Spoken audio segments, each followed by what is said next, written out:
السلام علیکم، میں امداد سومرو۔ آج 11 نومبر ہے۔ نواز شریف کا لندن سے آیا کہکا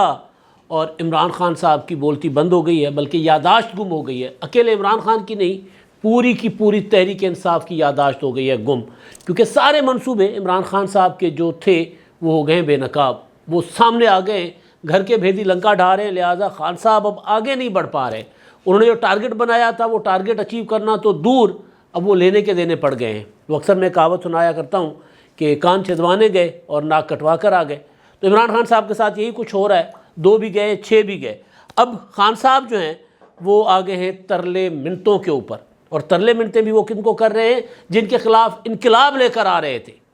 وہ کہتے ہیں نا، پہنچی وہیں پر خاک جہاں کا خمیر تھا۔ عمران خان صاحب کو صرف اور صرف 3-4 مہینے کے اندر اندر یہ اندازہ ہو گیا ہے کہ وہ نکے ہی ہیں،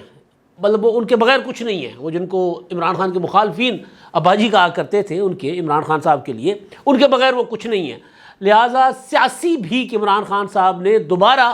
ایک ایسے ادارے سے مانگنا شروع کر دی ہوئی ہے جس ادارے کے یہ مینڈیٹ نہیں ہے، جو کسی کو بھی سیاسی سپورٹ آئینی طور پر نہیں دے سکتا۔ اگر وہ ادارہ کسی کو سیاسی سپورٹ دے، کسی کے ساتھ سیاسی ٹیبل پر بیٹھ جائے، تو وہ ادارہ بھی خود آئین کے تحت بغاوت کے زمرے میں آئے گا، یا کم از کم پکڑ میں آئے گا۔ آرٹیکل 6 کی خلاف ورزی ہو جائے گی۔ ماضی میں ہوتا رہا ہے، اور خود ادارہ کہتا رہا ہے کہ جی ہم ماضی میں غلطیاں کرتے رہے، اب ہم نے فیصلہ کر لیا ہے کہ جی ہم نہیں اپنا کسی بھی قسم کی سیاست میں مداخلت نہیں کریں گے۔ گویا عمران خان صاحب کا بریک اپ پکا۔ بریک اپ سے یاد آیا، بریک اپ تو ثانیہ مرزا اور شعیب ملک کا بھی چل رہا ہے، ان کی خبریں چل رہی ہیں کہ ان کا بریک اپ ہو گیا ہوا ہے۔ وہاں پر بھی معاملات جو ہیں وہ کچھ وجوہات کی بنا پر چھپائے جا رہے ہیں۔ میڈیا کہہ رہا ہے کہ جی جو بریک اپ ہو چکا ہوا ہے اس کو ذرا باہمی مفادات کی وجہ سے اپنا بریک اپ کو سامنے نہیں لایا جا رہا، لیکن یہاں پر بریک اپ کھل کر سامنے آ گیا ہوا ہے۔ کل army chief general Qamar Javed Bajwa صاحب کی جو ایکسٹینشن کا اپنا ریٹائرمنٹ کا معاملہ تھا، ایکسٹینشن نہ لینے کا معاملہ تھا، وہ کلیئر ہو گیا۔ کھل کر بات سامنے آ گئی کہ قمر جاوید باجوہ صاحب جو ہے وہ ایکسٹینشن نہیں لے رہے۔ تو اس کے بعد عمران خان صاحب کی کل کی تقریر اور عمران خان صاحب کا جو لانگ مارچ جو شاہ محمود قریشی لیڈ کر آگے جا رہے تھے، اس لانگ مارچ سے میں نے گزارش کی تھی کہ وہ ہوا نکل گئی، پنکچر ہو گیا۔ لانگ مارچ رہا ہی نہیں ہے۔ اب پتہ نہیں میڈیا اس کو لانگ مارچ کیوں کہہ رہا ہے، میں حیران ہوں۔ وہ لانگ مارچ نہیں ہے، بقول مولا بخش چانڈیو، یہ لانگ مارچ نہیں ہے، ڈھونگ مارچ ہے۔ اب یہ ڈھونگ ہی ہے جو رچایا جا رہا ہے قوم کے ساتھ، کیونکہ کل وزیر آباد میں خطاب کیا، خطاب کر کے چلے گئے سارے، اور پھر آج گجرات سے شروع ہو رہے ہیں، اور گجرات شہر کے اندر اندر تھوڑی دیر آدھا پونا گھنٹہ جلوس چلے گا، اس کے بعد پھر کاروگاری، پھر اس کے بعد اپنا لالا موسیٰ کھاریاں سے شروع کریں گے۔ اس طرح پہلے تو میں اس کو شارٹ کٹ مارچ کہہ رہا تھا۔ یہ ساری جو چیزیں ہیں، یہ ساری جو تبدیلیاں ہیں، اور بذات خود عمران خان صاحب کا جو کل کا خطاب تھا وہ اتنا پھسپھسا سا پھیکا سا کیوں تھا؟ ظاہر ہے اس کے پیچھے بھی یہی تھا کہ جنہوں نے بریک اپ کر لیا تھا عمران خان صاحب سے، عمران خان صاحب ان کو بار بار پیغامات بھیج رہے تھے، ترلے منتیں کر رہے تھے، وہاں سے انکار آ رہا تھا، اور کل فائنلی وہ ہوتا ہے نا جب معاملہ عدالت میں جاتا ہے اور پھر نوٹسز آ جاتے ہیں، نوٹسز کے دوران تو معاملات چل رہے ہوتے صلح صفائی کے لیے، لیکن فائنلی جب طلاق ہو جاتی ہے نا، بریک اپ ہو جاتا ہے، تو کل فائنلی عمران خان صاحب کو پیغام آ گیا کہ جی نہیں بھائی، آپ کی کوئی بات ہم نہ ماننے کو تیار ہیں نہ سننے کو تیار ہے۔ فائنلی کہہ دیا گیا تھا کہ جی آرمی چیف قمر جاوید باجوہ صاحب چاہ رہے ریٹائرمنٹ لے کر، اور عمران خان صاحب کا پریشر اس اعلان کے ساتھ ہی جھاگ کی طرح بیٹھ گیا۔ ادھر نواز شریف صاحب ہیں لندن میں، کل وہاں پر انہوں نے ایک اپنا ملاقات وزیر اعظم شہباز شریف صاحب کے ساتھ، ایک وہ کیا ہوتا ہے اپنا ایک ہی دن میں 3 ملاقاتیں چل رہی ہیں وہاں پر۔ اور پھر جب نواز شریف صاحب باہر نکلے، صحافیوں نے پوچھا کہ میاں صاحب کیا کیا معاملات طے ہوئے، کیا کیا ہوا؟ تو نواز شریف صاحب نے نا بڑا کہکا لگایا اور کہا کہ اب ہم سب آپ کو یہاں پر تو نہیں بتا سکتے نا، کہکا لگا کر پھر کہا آرام سے بیٹھیں گے، آرام سے بتائیں گے، دعا کریں ملک جن حالات سے نکل جائے۔ گویا جو نواز شریف صاحب چاہتے ہیں وہی ہوا ہے، یا گویا جو عمران خان صاحب چاہ رہے تھے وہ نہیں ہوا، کیونکہ معاملہ تو یہاں پر عمران خان کا ہے نا، باقی تو کسی کا مسئلہ ہی نہیں ہے، کسی کا معاملہ ہی نہیں ہے بھائی۔ باقی ساری پولیٹیکل قوتیں چاہتی ہیں کہ فوج پاکستان کے سیاسی معاملات سے اپنے آپ کو دور رکھے۔ فوج نے بھی کہہ دیا ہم دور ہیں، ہم اب ہماری جو اپنا آنے والی جو کمان ہے، جو 15-20 سال تک کمان کرے گی اپنا فوج کے ادارے کو، جو فوج کی جو ہیرارکی ہے، یا فوج کے جتنے جرنیلز یا ان کے نیچے جتنے بھی لوگ ہیں جو 15-20 سال تک پروموٹ ہو کے آرمی چیف بن سکتے ہیں اوپر آ کر، ان سب کا یہ فیصلہ ہے کہ پاکستان کی فوج کو سیاست میں مداخلت نہیں کرنی، ہم اے پولیٹیکل ہی رہیں گے، تو اس کا سب سے بڑا نقصان عمران خان صاحب کو ہو رہا تھا۔ لہٰذا جو نواز شریف صاحب کا کہا ہے وہ نواز شریف صاحب کے لیے نہیں، عمران خان صاحب کے لیے ہے۔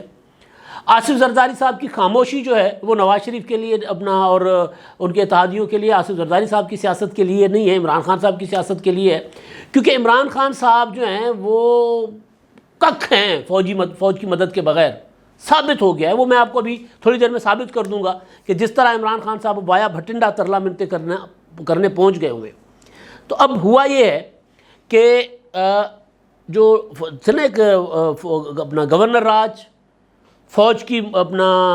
امن و امان کی صورتحال بہتر کرنے کے لیے، سڑکیں کھلوانے کے لیے فوج کو بھیجنے کا جو فیصلہ ہوا تھا، ان فیصلوں نے تو عمران خان صاحب کو 2 قدم کیا 15 قدم پیچھے دھکیل دیا تھا نا۔ تو اس وجہ سے عمران خان صاحب نے پہلے کہا کہ جی ملک بھر سے آپ نے جو مظاہرے ختم کر دینے سوائے اسلام آباد کے۔ اچھا، اب معاملہ یہ ہے کہ راولپنڈی میں جس طرح عمران خان صاحب کے لوگ پولیس کی مدد سے، بلکہ پولیس ہی بیٹھی ہوئی تھی، عمران خان صاحب کی پارٹی کے لوگ تو کم ہی تھے، 2-4 لوگ تھے، اور اس کے بعد باقی پولیس تھی۔ تو اس کے بعد جس طرح لوگوں نے ریئیکٹ کیا وہ بھی سامنے آ گیا۔ تو اب کہانی یہ ہوئی ہے کہ لاہور ہائی کورٹ میں اور اسلام آباد ہائی کورٹ میں معاملات چلے گئے ہوئے کہ جی یہ جو کچھ ہو رہا ہے اس سے تو امن و امان کی صورتحال پیدا ہو رہی ہے، کاروبار متاثر ہو رہا ہے، چند لوگ سڑکوں پر بیٹھے ہوئے ہیں۔ حکومت، خاص طور پر راولپنڈی کے معاملے میں عدالت کو کہا گیا ہے کہ حکومت جو ہے، پولیس اور انتظامیہ خود روڈ بند کر کے بیٹھی ہوئی ہے مظاہرین کے ساتھ، خود سہولت کار بنی ہوئی ہے۔ تو لاہور ہائی کورٹ نے ان سے جواب طلب کیا ہے مقامی انتظامیہ سے، راولپنڈی کی پولیس اور انتظامی افسران سے 16 نومبر تک کے لیے۔ تو اب یہ ساری جو چیزیں نا جن کو میں نے کچھ دن پہلے کہا تھا کہ مداخلت اب ہر طرف سے ہو رہی ہے، اور یہ جائز مداخلت ہو رہی ہے، آئینی اور قانونی مداخلت ہو رہی ہے۔ اگر عمران خان صاحب اسلام آباد کو مفلوج بنانے کے لیے چاروں طرف سے سڑکیں بند کر دیں گے اور حکومت کی مشینری سے بند کریں گے، کے پی کی اور پنجاب کی حکومت کی، تو اس میں اگر فوج کو حکومت طلب کرے کہ جی سڑکیں جا کر کھلواؤ تو یہ آئینی مداخلت ہے، اس میں کوئی ناجائز بات نہیں ہے۔ اور اگر supreme court of Pakistan so motto action لے اور فوج کو یا حکومت کو کہے کہ وفاقی حکومت کو کہ جی صوبائی حکومت اگر کام نہیں کر رہی تو مداخلت کرے، تو یہ بھی جائز مداخلت ہوگی، آئینی مداخلت ہوگی۔ تو اسی طرح میں نے گزارش یہ کی تھی کہ پہلے یہ فیصلہ کیا گیا ہے کہ فوج کو اور رینجرز کو لایا جائے گا سڑکوں کے اوپر، اگر اس میں بھی مزاحمت کی جاتی ہے، اس کو بھی ناکام بنانے کی کوشش کی جاتی ہے، تو گورنر راج کا آپشن ہے، اس کے اوپر تو تیاریاں ہو رہی ہیں پراپر۔ وزارت قانون اور باقی جتنے بھی اپنا متعلقہ وزارت داخلہ، وزارت قانون اور دیگر وزارت پارلیمانی امور، دیگر جتنے بھی ڈپارٹمنٹس ہیں یا منسٹریز ہیں، وہ سارے کے سارے اس پر مشاورت کر رہے ہیں کہ اگر کوئی ایسی صورتحال عمران خان صاحب پیدا کرتے، اگر ایم بی ایس اسلام آباد آنے کے لیے سعودیہ سے اڑے اور عمران خان صاحب کہیں کہ جی بند کر دو اسلام آباد کو، یا ایم بی ایس کا دورہ ہی منسوخ کروانے کے لیے ایم بی ایس کے اپنا سعودی عرب سے آنے سے پہلے یہ سارا کچھ کر لیں، تو اس دوران بھی صورتحال جو ہے یکسر گورنر راج اور اس کی طرف جا سکتی ہے۔ تو اب یہ ساری صورتحال کیونکہ عمران خان صاحب کو پتہ چل گئی ہوئی ہے کہ جی اب وہ سندھی کا ایک شعر ہے، وہ دی وڈیرا کھائی میں، یعنی اب وہ آپ کے لیے دن نہیں رہے، وہ دن بھی نہیں رہے، وہ لوگ بھی نہیں رہے، وہ ادارے بھی نہیں رہے، وہ سہولتیں بھی نہیں رہی۔ تو لہٰذا عمران خان صاحب اب واپس ترلے منتوں پر آ گئے ہیں، اور پھر یادداشت بھی جا رہی ہے عمران خان صاحب کی۔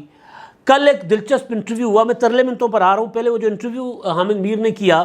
میجر خرم حمید روکھڑی کا، جس کے اوپر میں نے صبح ویلاگ کیا تھا، اب میں دیکھ رہا تھا حیران کن، سب سے پہلے فواد چودھری نے ٹویٹ کیا کہ جی یہ کون ہے، پھر حامد میر صاحب نے ری ٹویٹ کر کے ان کی ویڈیو چلائی کہ جی یہ جب آزاد کشمیر میں عمران خان صاحب جا رہے تھے تو وزیر اعظم آزاد کشمیر کے ساتھ کھڑے ہوئے صاحب ہیں، یہ وہی ہیں۔ اور روکھڑی صاحب یہ دعویٰ کرتے ہیں، اور ظاہر ہے اتنا بڑا دعویٰ کرنے والا شخص جو ہے اس کے پاس ثبوت بھی ہوں گے، اور جس طرح وہ اعتماد کے ساتھ باتیں کر رہے تھے، وہ کہہ رہے تھے میں تو عمران خان کے گھر کا فرد ہوں بھائی، میرے عمران خان کے اوپر اتنے احسانات ہیں جتنے ان کی اپنے اولاد کے اوپر بھی اپنی اولاد کے بھی ان کے اوپر نہیں ہوں گے، یا اپنی نسل کے عمران خان کے اوپر احسانات نہیں ہوں گے جتنے میرے ہیں۔ یہ میجر خرم روکھڑی صاحب کہہ رہے ہیں، اور وہ میجر فیصل نصیر صاحب کے دوست ہیں۔ اب عمران خان صاحب کا ظاہر ہے ٹارگٹ اب ایک ہی بچا ہے، جب عمران خان صاحب ساری ہر طرف سے جنگیں ہار چکے ہوئے ہیں، تو صرف اور صرف اپنے آپ کو ریلیونٹ رکھنے کے لیے، پاکستان کے سیاسی منظر میں یہ دکھانے کے لیے کہ میں کھڑا ہوں، عمران خان صاحب نے ایک میجر جنرل کو پکڑ لیا، ان کے اوپر الزامات لگائے جا رہے ہیں، ثبوت مانگے جا رہے ہیں، ثبوت کوئی نہیں ہے، بات کی جا رہی ہے، بات کوئی نہیں ہے، سوال کیا جا رہا ہے، جواب کوئی نہیں ہے۔ تو تو اب عمران خان صاحب اس سے بھی آپ کو آئندہ چند روز میں پیچھے ہٹتے نظر آئیں گے، کیونکہ میجر خرم روکھڑی نے جس طرح باتیں سامنے جس طرح وہ لے کر آئے ہیں، اب پوری کی پوری پی ٹی آئی کو اس بات پر لگا دیا گیا ہے کہ جی میجر خرم روکھڑی سے لا تعلقی کا اظہار کر لو، بتاؤ پوچھو کہ یہ کون ہے۔ اب ہر بندہ، مطلب شہباز گل بھی کہہ رہا ہے کہ جی یہ کون ہے۔ اب میاں والی کے میجر خرم روکھڑی جو ہیں وہ عمران خان صاحب کے جلسے بھی کرواتے رہے، جلسوں کے اناؤنسمنٹ بھی کرواتے رہے، میاں والی کے لوگ بتا رہے ہیں کہ جی وہ عمران خان صاحب کے انتہائی قریب ہیں، تو وہ مطلب ایک بات نا عجیب و غریب۔ اب یہ جتنا مرضی غجنی فلم کے عامر خان بننے کی کوشش کریں، لیکن بھائی یہ دور ہے ڈیجیٹل میڈیا کا، جو عمران خان صاحب بتا رہے ہوتے ہیں ڈیجیٹل میڈیا کا دور ہے۔ تو ڈیجیٹل میڈیا کے اس دور میں آپ کہاں کسی سے لا تعلقی کر لیں گے، اور ثبوت سامنے جب آ جائیں گے تو آپ کیا کریں گے؟ آپ کے ساتھ ویڈیو آ رہی ہے عمران خان صاحب کے ساتھ، وہ بڑا فرینڈلی کھڑے ہوئے ہیں، گپ لگا رہے ہیں، مطلب سارا کچھ۔ تو بہرحال اب وہ عمران خان صاحب کا ہدف بن گیا ہوا ہے ایک، اور وہ ہدف بھی صرف اور صرف بارگیننگ کے لیے، بارگیننگ کے چپ کے طور پر۔ وہ جو میجر خرم روکھڑی نے انکشافات کیے، اس انکشافات سے یہ لگ رہا ہے کہ عمران خان صاحب جو ہے وہ ادارے کو بلیک میل کرنے کے لیے میجر خرم روکھڑی کو نشانہ بنا رہے تھے۔ اب وہ بھی بلیک میلنگ بھی ختم ہو گئی، کیونکہ آرمی چیف قمر جاوید باجوہ صاحب نے کہا کہ جی میں جا رہا ہوں، اور نواز شریف صاحب نے کہکا لگا دیا۔ اس کا مطلب یہ ہے کہ اگلے آرمی چیف وہ شخصیت ہو سکتے ہیں جن سے عمران خان صاحب کی جان جا رہی ہے۔ میں نے آپ کو کچھ دن پہلے بتایا تھا، کچھ ایک ڈیڑھ مہینے پہلے ہمارے دوست مہیش کمار صاحب جب وہاں سے لندن میں نواز شریف صاحب سے ملاقات کر کے آئے تھے، انہوں نے بتایا تھا کہ وہ جو وہاں ایون فیلڈز میں وہاں پر جو فیل کیا ہے وہاں نواز شریف صاحب کی فیملی کے اندر، وہ جو لوگ نواز شریف کی سیاست میں مشاورت کا کردار ادا کرتے ہیں، وہ کیا سوچ رہے تھے، وہ کیا بتا رہے تھے۔ انہوں نے یہ بتایا تھا کہ جب ہم نے جونیئر بھی رکھ کے دیکھ لیے، ہم نے درمیان والے بھی رکھ کر دیکھ لیے، نواز شریف صاحب نے وزیر اعظم بطور وزیر اعظم سب سے زیادہ آرمی چیف کا تقرر کیا ہے۔ اس بار بھی ظاہر نواز شریف کی مرضی کے بغیر تو نہیں ہوگا۔ خواجہ آصف صاحب نے کہہ دیا ہوا ہے کہ جی وزیر اعظم نے اور اپنا میاں نواز شریف صاحب نے مشاورت کی ہے اس معاملے پر، آرمی چیف کے تقرر کے معاملے پر۔ تو فیل یہ آئی تھی کہ جی وہ جو سینئر موسٹ ہوں گے میرٹ پر ہوگا، اور سینئر موسٹ کو جو ہے وہ چانس دیا جائے گا۔ یہ بات خواجہ آصف بھی کئی بار کہہ چکے ہیں کہ جس طرح سپریم کورٹ میں اس طرح ہمیں جانا چاہیے فوج کے معاملات کو لے کر، تو ظاہر معاملہ تو پھر اس طرف جا رہا ہے۔ تو جب اس طرف جا رہا ہے تو پھر نواز شریف صاحب کا کہکا سمجھ میں آتا ہے۔ تو نواز شریف صاحب کے اس کہکہے کے اثر جو ہے وہ میں آپ کو ایک ٹویٹ کی شکل میں سناتا ہوں جو پی ٹی آئی کے اندر سے آیا ہے۔ وہ اندر سے نکلتی ہے نا بات، ایک دل سے نکلتی ہے جیسے، تو پریشانی ہوتی ہے نا، بندہ جیسے دل سے بات کرتا ہے کہ کاش یہ پوری بھی ہو جائے۔ فواد چودھری صاحب ایک ٹویٹ ہے، اور فواد چودھری صاحب انقلابی بنتے ہیں تو پھر جہلم کے جلسے میں کھڑے ہو کر انہوں نے کہہ دیا تھا کہ چوکیداروں ہمیں انتخابات دو، ان چوروں کو گھر بھیجو۔ اب ظاہر چوکیدار کا کام نہیں ہے انتخاب دینا، چوکیدار سے مراد فواد چودھری صاحب کا تھا قمر جاوید باجوہ صاحب۔ تو انہوں نے کہا کہ جی میرا کام نہیں ہے، انہوں نے عمران خان سے ملاقات کر کے کہہ دیا کہ یہ میرا کام نہیں ہے۔ اب میں فواد چودھری صاحب کا ٹویٹ پڑھ کر نا آپ کو گزارش کرتا ہوں کہ جی یہ کیا ہونے جا رہا ہے، کیا پی ٹی آئی کس جگہ پر جا پہنچی ہے۔ وہ تھا نا پہنچی وہیں پہ خاک جہاں کا خمیر تھا۔ پاکستان میں، یہ فواد چودھری کہہ رہے ہیں، پاکستان میں دو مسلمہ سیاسی حقیقتیں ہیں، عمران خان اور فوج، دونوں کے درمیان فاصلے پاکستان کی سالمیت کے لیے خطرہ ہیں۔ فاصلے کم ہوں تو پاکستان میں استحکام آئے، فوجی قیادت سمجھے وہ کوئی علیحدگی پسند ہوں یا دہشت گردوں سے جنگ نہیں لڑ رہے، یہاں بندوق نہیں آئیڈیاز چاہیے۔ اچھا جی، ایک ایک جملے پر آتے ہیں جی، بلکہ ایک ہی جملہ ہے، باقی تو سارا کچھ ترلا ہی ہے نا، ترلا ملتا ہے نا کہ دیکھ لو جی ہم آپ سے وفادار ہیں بھائی، ہم دیکھیں ہم تو آپ کے مطلب آپ نے جو کہا ہم نے وہی کیا، آپ نے کہا ہم نے خارجہ پالیسی آپ کو دے دی، آپ نے کہا ہم نے سارا کچھ، مطلب آپ ہی تو چلا رہے تھے حکومت۔ عمران خان نے کہا نا کہ جی میرے پاس اختیار ہی نہیں تھا۔ اچھا اب یہاں جو پہلا جملہ ہے جو پاکستان کے آئین کا صریحاً مذاق اڑانے کے برابر ہے، پاکستان میں دو مسلمہ سیاسی حقیقتیں ہیں، عمران خان اور فوج، دونوں کے درمیان فاصلے پاکستان کی سالمیت کے لیے خطرہ ہیں۔ او بھائی جان کس آئین میں لکھا ہے، فواد بھائی کس آئین میں لکھا ہے کہ فوج سیاسی حقیقت ہے؟ فوج کی سیاست میں مداخلت ایک حقیقت ہے، اور اس مداخلت کے خاتمے کے لیے ہمارے جیسے یا پاکستان کے ڈیموکریٹس ہمیشہ بات کرتے رہے ہیں۔ پھر ہمیں کہا جاتا ہے کہ جی فلاں پارٹی سے ہیں، فلاں پارٹی سے، فلاں پارٹی کی بات نہیں ہے، پاکستان کی بات ہے، آئین کی بات ہے، پاکستان کے قانون کی بات ہے، پاکستان میں کی جمہوریت کی بات ہے، پاکستان کے اداروں کی کریڈیبلٹی کی بات ہے۔ آج آپ فوج کے اوپر اتنا بڑا الزام لگا رہے ہو کہ فوج جو ہے وہ پاکستان کی سیاست میں مداخلت کرتی ہے، اور اس کو دوبارہ آپ دعوت دے رہے ہو کہ فوج پاکستان کی سیاست میں مداخلت کرے۔ فوج نے کہہ دیا، D G I S P R, D G I S I نے اپنی پریس کانفرنس کر کے 14 اپریل سے لے کے اب تک پریس کانفرنسز جو ہوتی آ رہی ہیں، یا اب تک جتنے بھی آرمی چیف قمر جاوید باجوہ صاحب نے میل ملاقاتیں کی ہیں، سب میں وہ کہہ چکے ہوئے ہیں کہ جی ہم نے فیصلہ کر لیا ہے کہ بھائی خسمانو کھاؤ، سیاستدانوں آپس میں جا کر نبڑو، اور پاکستان کے مسئلے کا حل یہی ہے۔ عمران خان صاحب کے ساتھ عوام ہے، سو بسم اللہ، عمران خان صاحب عوام کے ذریعے انقلاب لانا چاہ رہے تھے، لے آتے۔ وزیر آباد میں حادثہ ہوا، سانحہ ہوا، اس سانحے کے بعد دوبارہ آپ نے اپنا انقلاب جو ہے واپس اسلام آباد کی طرف شروع کر دیا نا، تو وہ انقلاب آپ عوام کے کندھوں پر لا سکتے ہیں تو بسم اللہ لے کر آ جائیں۔ آپ نہیں لا سکے، اب وہیں پر آ گئے۔ 27 اپریل سے، مارچ سے آپ شروع ہوئے ہیں انقلاب لانا، مارچ، اپریل، مئی، جون، جولائی، اگست، ستمبر، اکتوبر، نومبر، لگ بھگ 7 مہینے آپ سڑکوں پر رہے۔ 7 مہینے آپ نے بڑے بڑے جلسے کیے، آپ یہ دعویٰ کرتے رہے کہ آپ کا جس شہر میں جلسہ ہوا وہ پاکستان کی تاریخ کا سب سے بڑا جلسہ تھا۔ آپ نے 2 بڑے الیکشنز جیتے، بالکل ٹھیک دعویٰ ہے آپ کا۔ آپ نے 17 جولائی کا الیکشن جیتا، آپ نے 16 اکتوبر کا الیکشن جیتا، بالکل ٹھیک بات، آپ جیت گئے، 75% آپ نے الیکشن جیتا۔ اس سے پہلے آپ کی حکومت میں ہونے والے انتخابات آپ کی اپوزیشن 100% جیت گئی تھی، ٹھیک ہے، ضمنی انتخابات تھے، اوکے۔ تو یہ ترلا کیوں بھائی؟ یہ فوج کو دوبارہ مداخلت کی دعوت کیوں؟ کیونکہ آپ کو پتہ ہے کہ آپ کی بنیادیں نہیں ہیں، کیونکہ آپ کو پتہ ہے کہ آپ کس راستے سے آئے تھے۔ اب وہ راستہ کہہ رہے ہیں وہ ہم نے بند کر دیا، گیٹ نمبر 4، وہ خود کہہ رہے ہیں کہ جی گیٹ نمبر 4 ہم نے بند کر دیا ہوا ہے۔ شیخ رشید صاحب بھی کہہ رہے ہیں کہ جی وہاں سے مجھے کوئی صدا نہیں آتی، کوئی آواز نہیں آتی۔ تو اصل بات یہ ہے کہ خان صاحب کی جو سیاست تھی وہ سیاست پاکستان کی جمہوریت، آئین اور پارلیمنٹ کی سیاست نہیں تھی، وہ عوام کے ووٹ کی سیاست نہیں تھی، نہ کل تھی نہ آج ہے۔ آج بھی اگر ہوتی تو عمران خان صاحب ابھی مطلب ان کے عمران خان صاحب کی جو تحریک کے جمہوری رائٹ کو تو کوئی ڈینائی نہیں کر سکتا، چاہے عمران خان صاحب کا مطالبہ جو بھی ہے، اگر وہ پرامن طریقے سے پاکستان میں تبدیلی لانا چاہتے ہیں، ووٹ کے ذریعے لانا چاہتے ہیں، 100 بسم اللہ لے کر آئیں۔ ہم زیادہ سے زیادہ اس تبدیلی کی مخالفت کریں گے، اس کے راستے کی رکاوٹ بننے والی ہر چیز کی مخالفت کریں گے، سپورٹ نہ بھی کریں تو مخالفت کریں گے، تو ان کا جمہوری رائٹ ہے۔ مگر یہ اجازت کسی کو نہیں دی جا سکتی کہ وہ پاکستان کی فوج کو سیاسی حقیقت کہے، نہیں ہے۔ فوج ایک حقیقت ضرور ہے، فوج ماضی میں سیاست میں مداخلت ضرور کرتی رہی ہے۔ اگر آج فوج یہ کہہ رہی ہے کہ ہم سیاست میں مداخلت نہیں کرنا چاہتے، ہم نے فیصلہ کر لیا کہ ہم نے بس کر لی ہے، تو اس کے بعد عمران خان صاحب کے لیے تو سب سے آسان یہ ہے کہ اوکے، اب یہ امپورٹڈ جو ہیں، جو کل کو کہتے تھے نا میر جعفر، میر صادق، نہ جانے کیا کیا،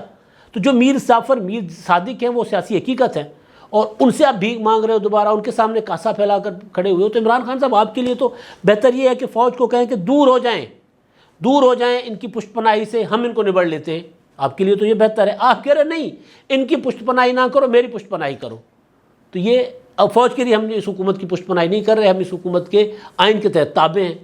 تو اصل چیز جو ہے کہ خان صاحب کی جتنی تحریک اور جو کچھ ہے اس سے نکل گئی ہے غبارے سے ہوا، غبارہ پھٹ گیا خان صاحب کا۔ ہوا کیا نکلی؟ پھٹ گیا ہوا ہے، بالکل وہ ہوتا ہے نا چیرو چیر، ریزا ریزا ہو گیا۔ ریزا ریزا کیا ہوتا ہے؟ وہ لیرو لیر ہو گیا، لیرو لیر ہو گیا ہوا ہے۔ تو اب لیرو لیر ہو جانے کے بعد اب اس میں ہوا تو نہیں بھری جا سکتی، لہٰذا عمران خان صاحب واپس بوٹ انہوں نے ہاتھ میں پکڑ لیا ہے۔ اس سے بڑی میں بات نہیں کر سکتا، بوٹ انہوں نے ہاتھ میں پکڑ لیا ہے۔ کہتے شہباز شریف صاحب کو تھے، کر خود رہے ہیں، اور فواد چودھری صاحب کی زبان سے کر رہے ہیں۔ فواد چودھری صاحب کا ٹویٹ آج صبح کا ہے، اور ابھی جب میں ویلاگ کر رہا ہوں ابھی تک اس کو ڈیلیٹ نہیں کیا گیا، اور ڈیلیٹ ہوگا بھی نہیں، کیونکہ عمران خان صاحب کا پیغام یہ تھا۔ عمران خان صاحب ایوان صدر کے ذریعے پیغام بھیجتے رہے، عمران خان صاحب روکھڑی کے ذریعے پیغام بھیجتے رہے، عمران خان صاحب طرح طرح سے فوج کے ساتھ صلح کے اور واپس اقتدار میں لانے کے لیے پیغام بھیجتے رہے، وہاں سے انکار ہوتا رہا۔ تو اپنی تحریک کی ناکامی کے آخر میں عمران خان صاحب یہ والا حربہ استعمال کر رہے ہیں، اور توقع کی جا سکتی ہے کہ عمران خان صاحب کے لیے فوج دوبارہ سیاست میں مداخلت نہیں کرے گی۔ اب تک کے لیے اتنا ہی، اللہ حافظ۔